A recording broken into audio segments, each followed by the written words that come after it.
Hi everyone, I'm Madhavi Reddy. I'm certified financial planner. Welcome to my channel. So everywhere there is a huge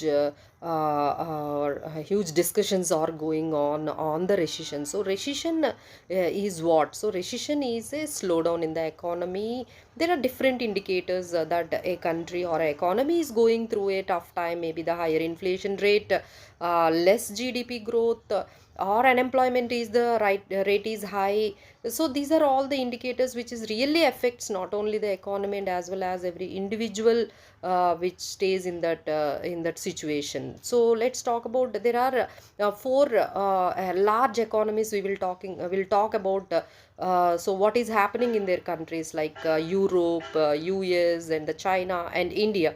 So let's start with Europe. What is happening in the Europe right now in that situation? They are facing the highest inflation for the past 40-50 years. The reason is the Ukraine and Russia war is impacting. There is almost 5,000 companies have been closed. There is an unemployment rate.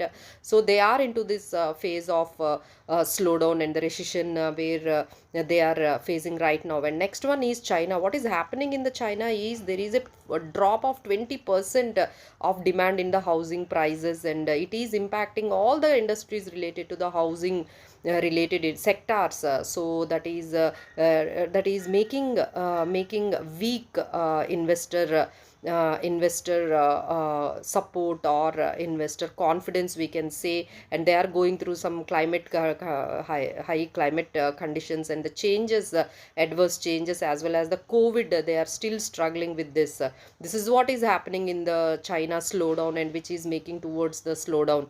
And let's get back to the US. What is happening in the US is like, we know that in the COVID time they have pumped so much of liquidity, and then the inflation rate is for 40 years high. And they are to control that, they are increasing the Fed rates. Even still the things are not controlled. But another problem has raised because of these interest rate hike. The corporates borrowing funds cost becomes very costlier, and they are facing this kind of inflation as well as the higher interest rates for the loans and the corporate returns. And then get back to the India. What is happening? We are also started with the same way that the liquidity has been pumped in the COVID and then interest rate hike, but still things are in the control. And even the global GDP growth is only 3-4%, but our Indian GDP growth is almost 6 to 7%, and employment rate is okay, and highest GST collections. And if we see, the inflation is also 6% to 7%. So no need not to worry. We can see some slowdown in sectors, but not entirely. Thank you.